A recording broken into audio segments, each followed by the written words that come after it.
Fazia 15 anos que Tibério era imperador de Roma. Pôncio Pilatos era governador da Judéia. Herodes governava a Galiléia. Seu irmão Filipe, a Itureia e a Traconítide. E Lisânias, a Abilene. Foi nesse tempo que Deus enviou a sua palavra a João, filho de Zacarias, no deserto. E João percorria toda a região do Rio Jordão, pregando um batismo de conversão para o perdão dos pecados. É como está escrito no livro do profeta Isaías. Esta é a voz que grita no deserto. Eu sou a voz que grita no deserto. Preparem o caminho do Senhor. Endireitem as suas estradas. Todo vale será aterrado. Toda montanha e colina serão aplainadas. Todas as estradas curvas ficarão retas. E todos os caminhos esburacados ficarão nivelados. E todo homem conhecerá a salvação de Deus.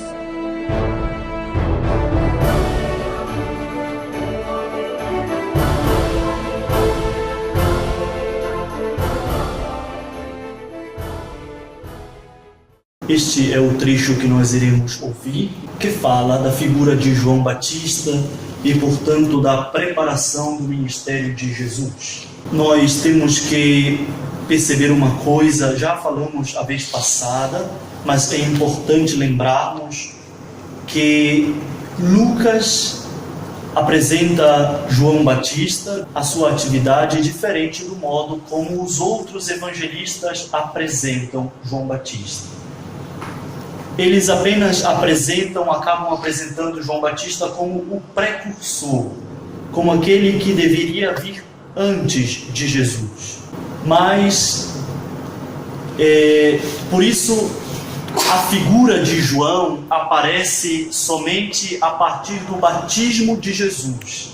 Então, no momento do batismo de Jesus, aparece a figura de João Batista nos outros evangelhos, e no Evangelho de Mateus, que também tem a narrativa da infância de Jesus, mostra ele como aquele que tem que preparar o caminho do Senhor. Mas Lucas faz um trabalho um pouco diferente daquele trabalho que nós estamos acostumados a ver, de olhar para a figura de João Batista como o simples precursor, ou seja, como aquele simples que tem a missão unicamente de anunciar a vinda de Jesus. É tão somente isso. Então, quando nós olhamos tanto no Evangelho de Mateus, que narra, tem também a narrativa dos evangelhos da infância, e também nos outros evangelhos, como no de João, como no de Marcos, a figura de João Batista é somente uma figura precursora, ou seja, alguém que vem e anuncia unicamente a vinda de um outro que vem depois dele. Tanto que no Evangelho de João, diz: virá depois de mim alguém que eu nem sou digno de desamarrar as correias de suas sandálias. Não, a pá já está na eira, o machado já está aí no tronco, a árvore vai ser cortada, portanto chegou um momento. Parece uma figura apenas que vai anunciando a chegada de alguém. Mas Lucas tem vamos dizer que um trabalho maior. Ele se preocupa ainda mais com esta relação. E ele acaba fazendo uma relação entre Jesus e João. Lucas, ele antecipa esta ligação. E esta ligação acontece desde o começo. Então, desde o momento em que o anjo anuncia, já há uma ligação entre Jesus e João. Não é uma ligação que virá mais tarde, posteriormente, quando João começa o seu ministério. Não. Esta relação acontece já desde o começo. Nós podemos olhar para esta relação. Então, Lucas faz questão de, já no início, fazer esta relação entre a missão de João Batista e a missão de Jesus. Por isso, poderíamos colocar em paralelo aquilo que diz respeito a João, no Evangelho de Lucas, e a Jesus também no Evangelho de Lucas. E aí nós poderíamos estabelecer uma relação entre si e um quadro para nos ajudar. Eu gostaria de poder ter dado um quadro para vocês também, como este aqui, ou de ter trazido para projetar lá, para vocês acompanharem. E coloquei o ciclo de João Batista, o ciclo de Jesus. E tracei uma linha paralela, onde está aquilo que corresponde a João Batista, aquilo que corresponde a Jesus. E paralelamente, como que se encaixa nestas narrativas, como elas têm relação uma com a outra, certo? Vamos ver se a gente consegue acompanhar. Por exemplo, o evangelista Lucas, no capítulo 1, os versículos de 5 a 25, ele faz a narrativa da anunciação a Zacarias. Vocês lembram o anjo que anuncia a Zacarias? Como é o nome dele? Gabriel, né? Vamos lá dar uma olhadinha só para a gente tentar compreender e acompanhar melhor. 1:5. Lembra? Nos dias de Herodes, rei da Judéia, houve um sacerdote chamado Zacarias, da classe de Abias. Sua mulher, descendente de Arão, chamava-se Isabel. Ambos eram justos diante de Deus e de modo irrepreensível. Depois, 11. Apareceu-lhe então o anjo do Senhor de pé à direita do altar do incenso. Ao vê-lo, Zacarias perturbou-se e o temor apoderou-se dele. Disse-lhe, porém, o anjo: Não temas, Zacarias, porque tua súplica foi ouvida, e Isabel, tua mulher, te dará um filho, ao qual porás o nome de João.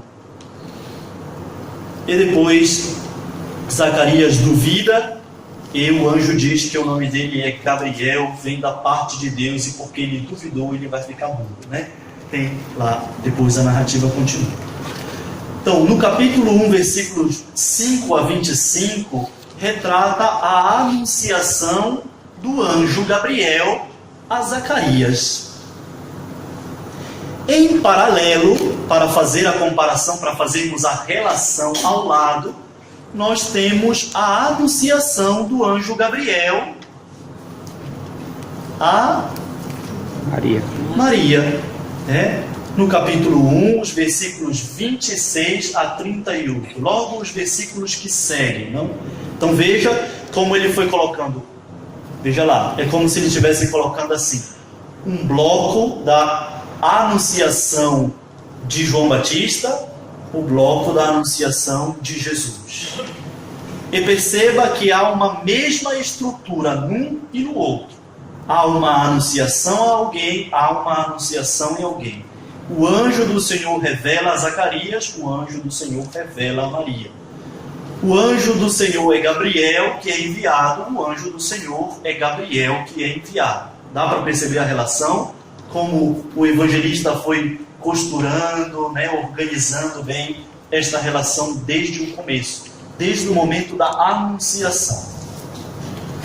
Depois, um outro episódio que toca as duas realidades é o episódio da visita de Maria a Isabel. Está presente a figura de Maria e está presente a figura de Isabel.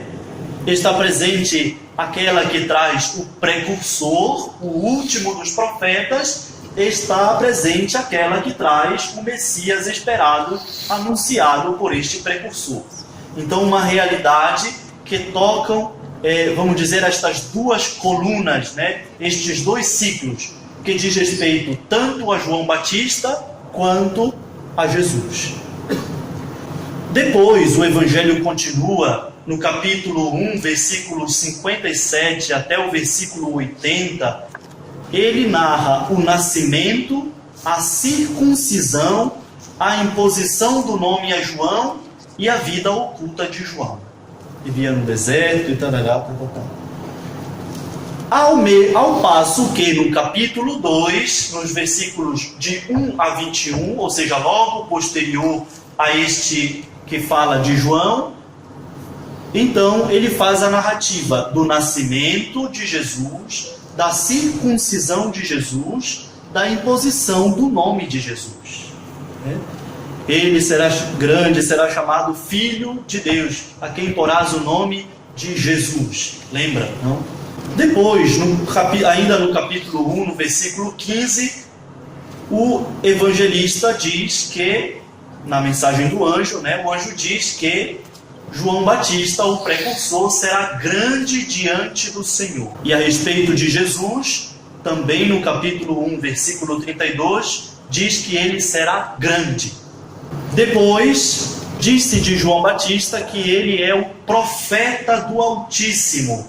No capítulo 1, o versículo 76. Ora, tu também, menino, serás chamado profeta do Altíssimo. E o que faz relação com esta afirmação é que Jesus, no capítulo 1, versículo 35, é chamado de Filho do Altíssimo. Depois, João Batista é de uma estirpe sacerdotal, ou seja, ele vem de uma descendência sacerdotal, e Jesus, de outro lado, em comparação, o evangelista faz ver que também vem de uma estirpe. Jesus também tem uma linhagem, mas não sacerdotal, agora de uma linhagem real. João, de linhagem sacerdotal, lembra que Zacarias, seu pai, era sacerdote, Isabel também não era sacerdotisa, mas era de família de sacerdotes, sacerdotal. E Jesus agora da descendência real de Davi. Ele fala dos pais, diz que os pais de João eram pessoas retas, lembra, Ora, ambos eram justos diante de Deus, de modo irrepreensível, seguiam todos os mandamentos do Senhor. Ou seja, os pais de João são retos. A mãe de Jesus, em comparação, é cheia de graça. Então veja como ele sempre coloca a relação entre João Batista e Jesus. Há sempre uma ligação entre os dois. Os pais de João Batista são velhos e Isabel estéril. Embora pareça diferente, mas a ligação é feita com Maria, que é nova, é jovem e é virgem. Isabel é estéril, é velha, é estéril. Maria é nova e virgem. Depois, Isabel concebe segundo as leis da natureza. Isabel concebe uma criança como qualquer outra criança na face da terra é concebida. Maria concebe por intervenção divina. E no final, Zacarias que duvida, por isso ficou mudo, Zacarias duvida, e de outro lado, a figura de Maria que acredita plenamente. Então veja como entre Lucas tem este trabalho, este cuidado de tecer esta relação entre Jesus e João Batista. João Batista e Jesus. Então, na própria estrutura dos 2 primeiros capítulos do Evangelho de São Lucas, que diz respeito aos evangelhos da infância do Senhor, ele faz uma relação entre os dois. Então, é importante que a gente saiba isso, para que a gente não pense que o capítulo 1 e 2 do Evangelho de Lucas, ou também do Evangelho de Mateus, tem a intenção de contar como foi que nasceu Jesus. Não é esta a intenção, A intenção dele não é esta, de contar, foi assim, foi assado, Não foi. Ele está preocupado em fazer uma relação entre a antiga aliança e agora a nova aliança. Entre o último dos profetas, que anuncia a vinda do Messias, e o Messias que vem. Entre uma linhagem que é sacerdotal, e outra linhagem que é real. Real vem de realeza, tá? Não real de realidade, mas real de realeza. Por isso, ele tem essa preocupação, né? Lucas tem esta preocupação. No ano 15º do império de Tibério César, quando Pôncio Pilatos era governador da Judéia, Herodes, tetrarca da Galileia, seu irmão Filipe, tetrarca da Itureia e da Traconítide, Lisânias, tetrarca de Abilene, sob o pontificado de Anás e de Caifás. Eu não sei se aí na Bíblia de vocês, né, tem um mapa, né, aí no fundo, né, está escrito Palestina do Novo Testamento. A região da Judéia, não sei se dá para vocês verem aí, né, está escrito Judéia, aí tem um pontilhado dividido, né, lá na Bíblia, lá no fundo da Bíblia, no final da Bíblia, tá? Tem um outro mapa também no começo, mas o mapa do começo é da Palestina do Antigo Testamento. Aqui do Novo, no final da Bíblia, tá? Então tem a região da Judéia. Toda esta região da Judéia era governada por Pôncio Pilatos. Ele era o governador de toda esta região, né? Quando diz que Pilatos era governador, aqui, era governador da Judéia, toda esta região. Depois, estas regiões, para cá, para cima e para o lado, além do Jordão, eram as regiões que foram divididas em 4 partes entre estes 4, é uma redundância, né? Entre estes tetrarcas, né? E aqui tem as regiões da Galileia, da Traconítide, da Decápole, da Samaria e da Pérea. Então, todas estas regiões, né, a Ciro-Fenícia não fazia parte dessa região, é uma outra região, né, que não pertencia à Palestina. Mas aqui, toda esta região era governada por estes tetrarcas, né? Então, teve um tempo que Roma invadia os reinos e dizimava tudo, tomava tudo para ela. Mas depois Roma percebeu, né, que o que era melhor fazer para, principalmente, né, em lugares onde havia muitas revoltas, era deixar os reis como se eles fizessem um tratado, né? Roma conquistava aquele lugar, mas o rei era submisso ao imperador. Quem governava de verdade era o imperador. Ele deveria pagar tributo ao imperador, respeito ao imperador, as leis eram romanas, né? Então, embora tivesse estes 4 homens que eram tetrarcas, né, vamos dizer que eles eram reis de enfeite, né? Quem era governador de tudo, quem governava tudo, de fato, era Roma, né? Mas eles estavam aí, né, por uma questão de linhagem, por uma questão de não fazer muito problema, né? Roma deixava as figuras lá, que são figuras apenas que não dizem nada. Tanto que vocês estão lembrados que quando a condenação de Jesus, quando eles pedem a morte de Jesus, vocês lembram que a pena capital estava reservada unicamente ao poder romano, né? Lembra que Caifás, né, diz: nós não podemos condenar ninguém à morte, né? Lembra? Só Roma podia dar a pena capital, né? E para todos tinham leis, né, que o Sinédrio julgava entre os próprios judeus e tudo mais, né? E era só sobre eles. Os cidadãos romanos, era só Roma que podia julgar sobre eles, né? Legislar sobre eles. Então, eles estava dividido assim, talvez para Roma era mais fácil, né? O recolhimento dos impostos, tem uma figura que, né? Então, talvez para Roma fosse bem mais fácil trabalhar assim, né? Do que ela conquistar tudo e colocar a gente dela lá, né? No meio do povo. Claro que tinha gente que de certo modo, né, ia, vamos dizer assim, fiscalizando, né, aqueles governos. Lucas faz um delineamento, ele traça uma linha, né, para ajudar a compreender que João, enquanto filho de Zacarias e de Isabel, ambos de família sacerdotal, tanto Zacarias quanto Isabel, né, pertenciam à família sacerdotal. Era uma classe, era uma tribo, né? Você sabe que Israel era dividida em tribos, né, em classes. Tinha a tribo sacerdotal, né, a tribo dos levitas e todas essas coisas assim. Então, Zacarias e Isabel pertenciam à classe sacerdotal. Eles eram de família sacerdotal, né?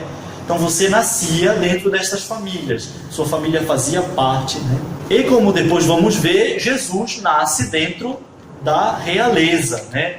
Porque diz que, depois vamos ver, né, mais para frente na genealogia de Jesus, vai falando que ele é da descendência real de Davi. Por isso pertence à realeza. Mas aqui temos a figura de Zacarias e de Isabel, que pertencem à classe sacerdotal da antiga aliança. E aqui prepara os homens, né, por isso este João Batista, que nasce de uma classe sacerdotal, prepara o povo, os homens e as mulheres, para o culto espiritual da nova e eterna aliança, que será instaurada no sangue de Cristo. Por isso ele prepara os homens, as mulheres, né? Faz sentido dizer que... Por que o evangelista Lucas se preocupa em dizer de Zacarias, se preocupa em dizer de Isabel, e se preocupa em dizer que Zacarias estava servindo, de que ele era de uma classe sacerdotal, que ele foi escolhido para fazer a oferenda no templo naquele ano? Por que esta intenção?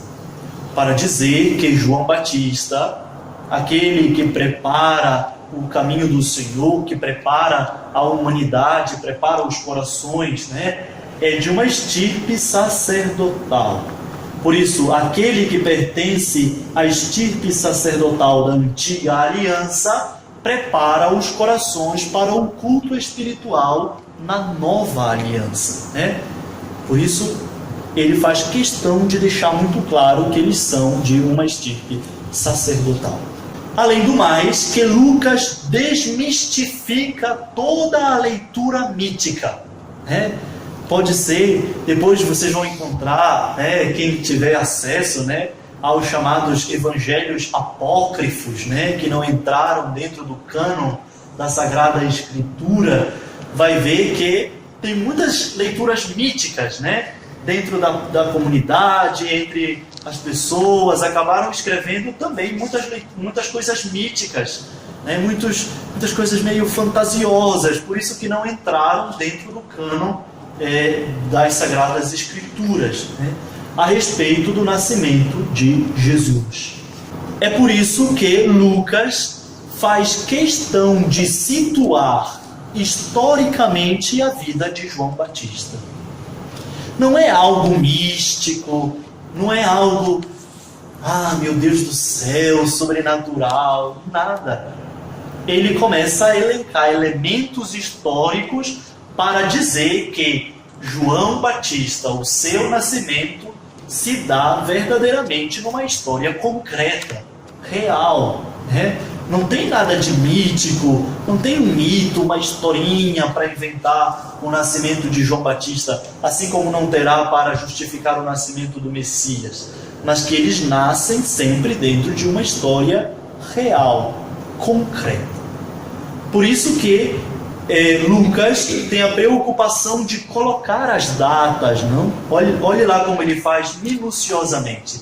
No ano 15º do Império de Tibério César. Ele situa historicamente quando foi que isso se deu.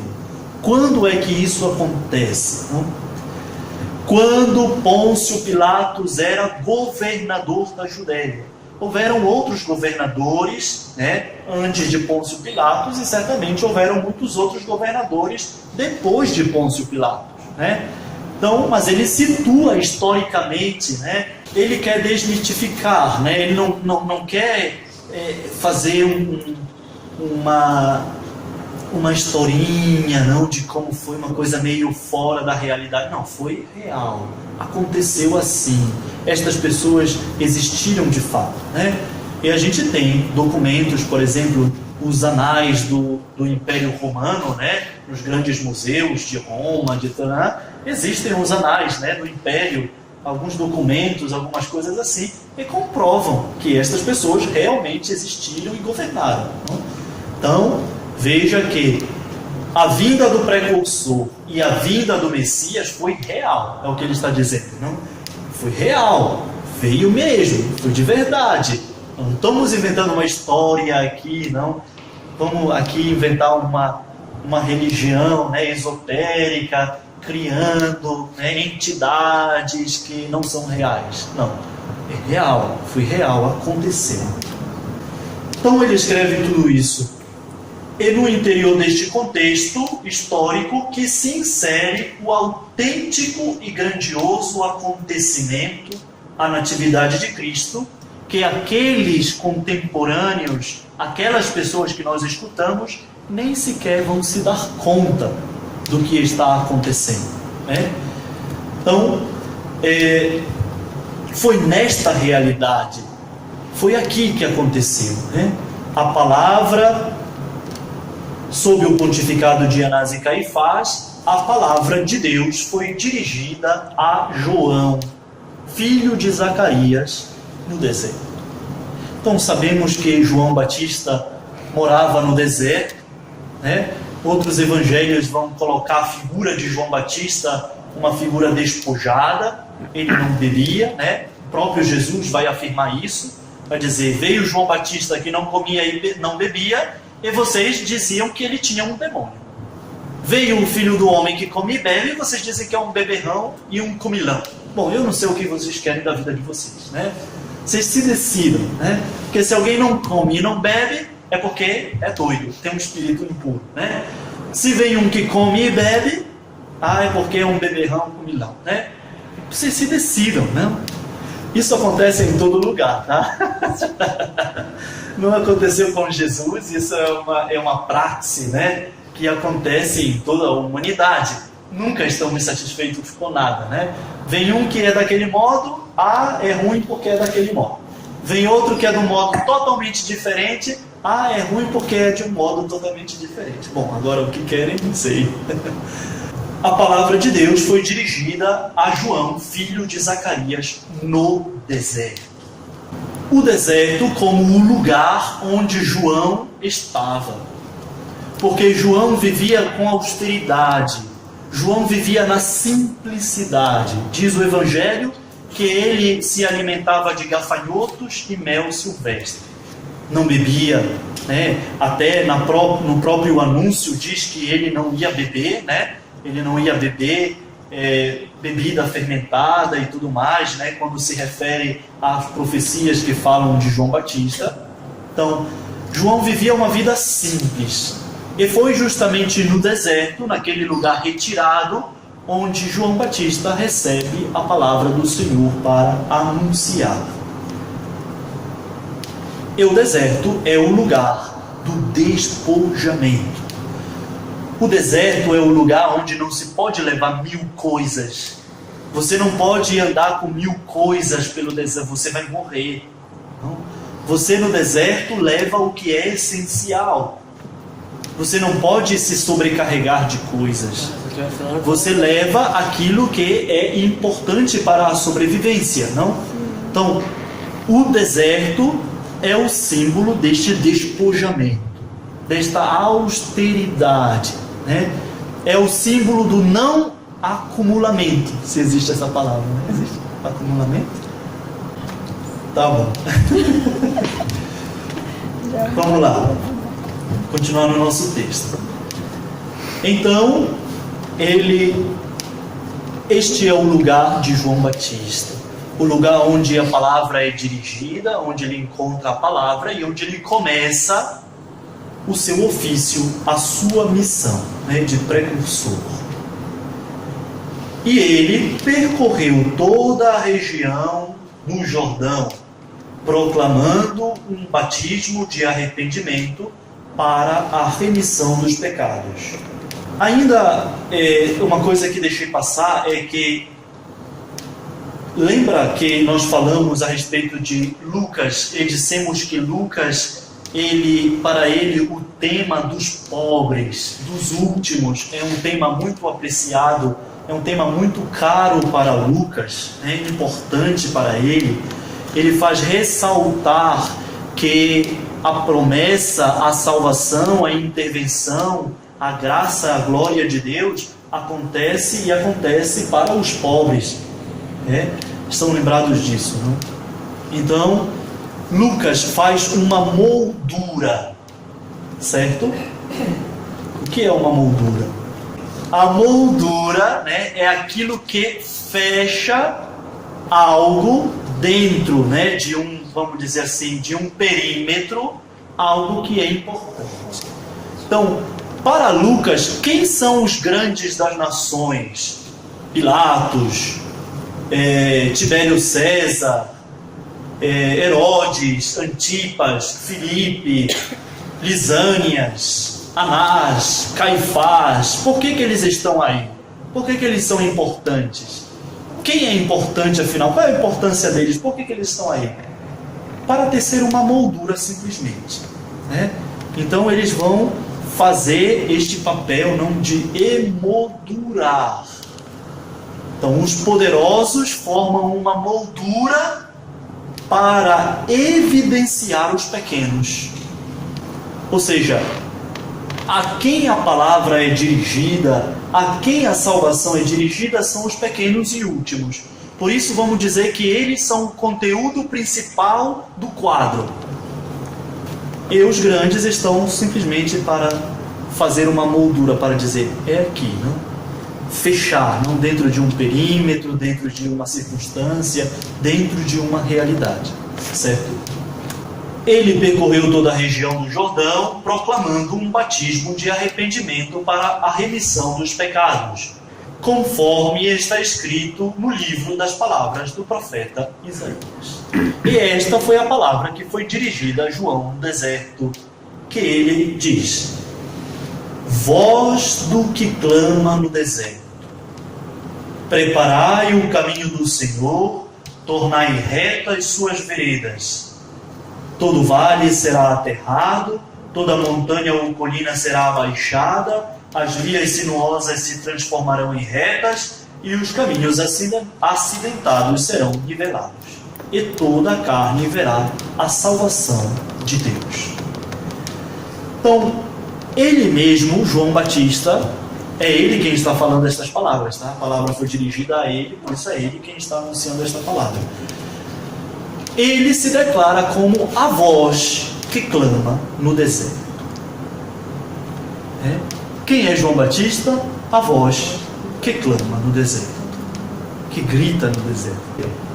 Ele se define como a voz que clama no deserto. Preparai os caminhos do Senhor, endireitai suas veredas. Ele é a voz, ele não é a palavra. Ele é a voz que proclama a palavra. Ele é a voz, Cristo é a palavra. Veja que a missão de João Batista está sempre em relação à missão de Cristo. Está sempre em relação a Cristo. Por isso, esta é a voz que proclama a palavra. Mas em tal caso, a palavra de Deus a precede. Enquanto é ela mesma que desce sobre João, filho de Zacarias, no deserto. Portanto, ele tem um grande papel a desempenhar, mas sempre em função de Cristo. Embora ele anuncie a palavra é anterior a ele. Lembra? Eu sou a voz que clama no deserto. Mas esta palavra foi anteriormente enviada. A palavra de Deus foi dirigida a João, filho de Zacarias, no deserto. Então ele diz que ele é a voz. Por isso, a palavra é anterior à voz. Precede a voz. Isso quer dizer que a palavra existe desde o princípio. Que a palavra antecede a tudo. E quando falamos da palavra, não estamos falando palavras, estamos falando da palavra. Então, tem a realidade da palavra que precede, né? Por isso que na missa vocês nunca vão escutar palavras da salvação ou palavras do Senhor, mas palavra da salvação ou palavra do Senhor, né? É por este motivo, né? Alguém poderia já ter se perguntado, né? As palavras do Senhor, se a gente lê um monte de palavras, né? Alguém já pode ser que tenha se perguntado a este respeito. Vamos usar uma citação de Santo Agostinho para entendermos melhor. Santo Agostinho comenta dizendo: João é a voz. Do Senhor, ao contrário, afirma-se: no princípio era o Verbo, a palavra. João é a voz que passa. Cristo é a palavra eterna que era no princípio. Se da voz tiramos a palavra, o que permanece? Tire a palavra da sua voz. O que fica? Um som vago, vazio. Então, se tira a palavra da voz, fica apenas um som vago, um som vazio, dizia Santo Agostinho. A voz sem palavra atinge o ouvido, mas não edifica o coração. Se eu dissesse somente B ou C para vocês, todo mundo estaria me escutando, não é verdade?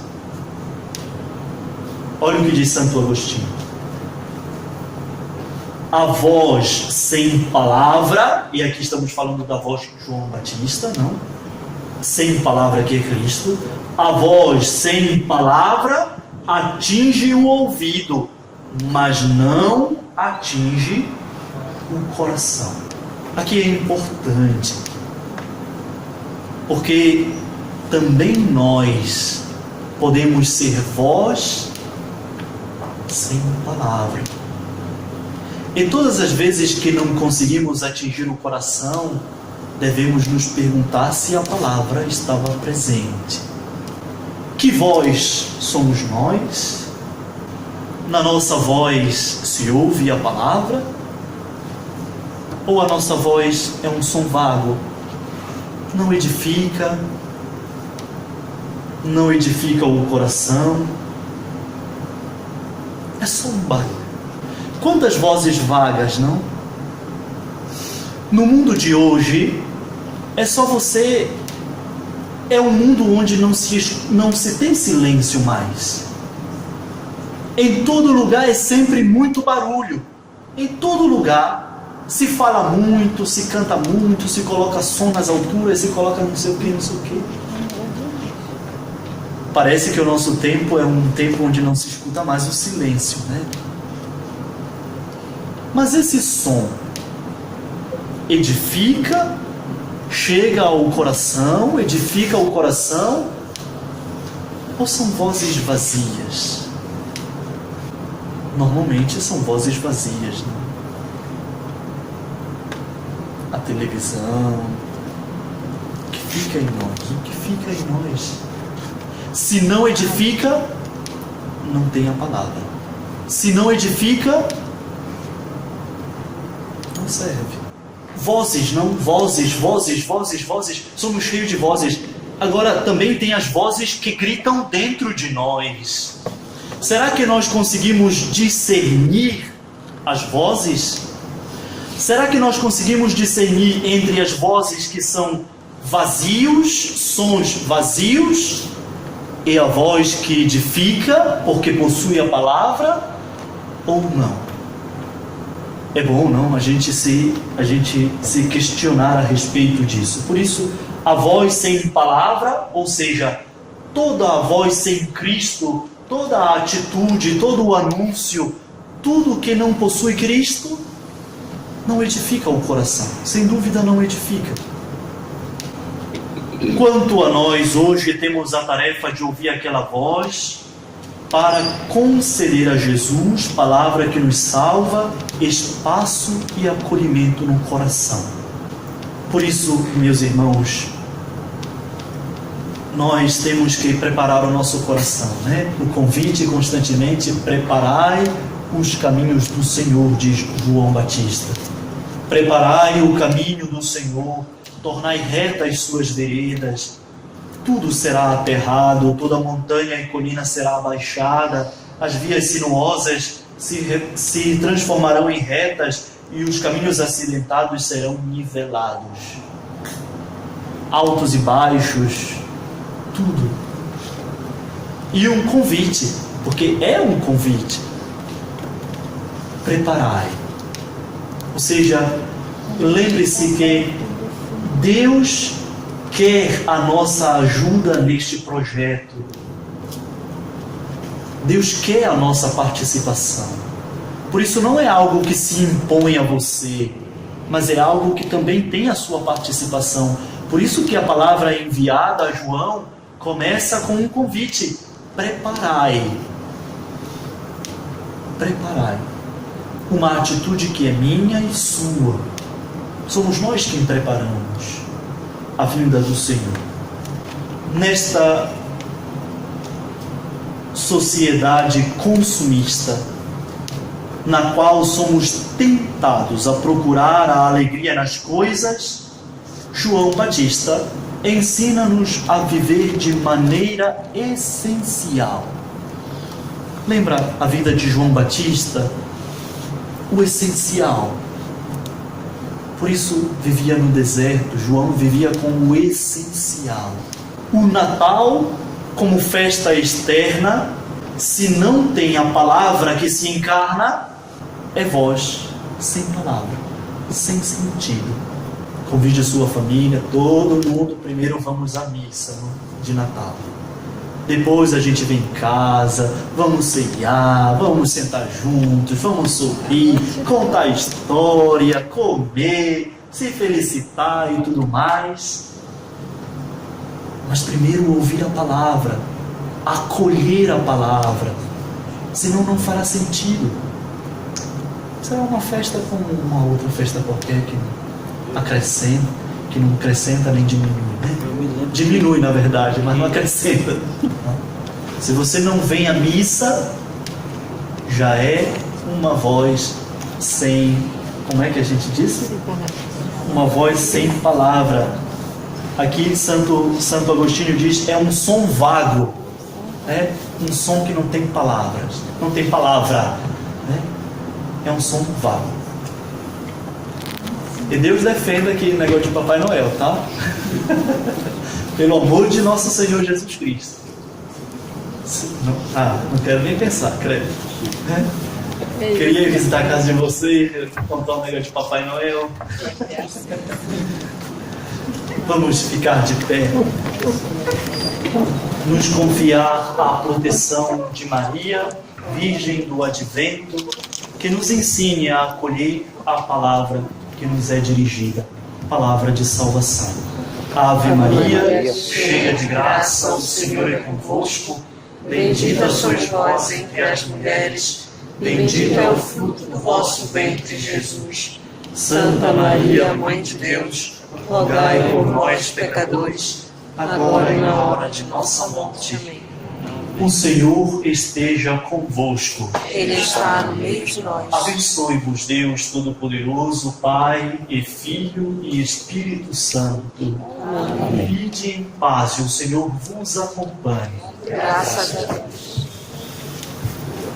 Maravilhas fez conosco o Senhor, exultemos de alegria. Maravilhas fez conosco o Senhor, exultemos de alegria.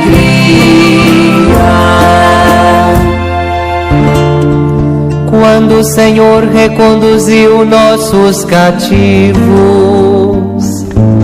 parecíamos sonhar. Encheu-se de sorriso nossa boca nossos lábios de canções. Maravilhas fez conosco, Senhor.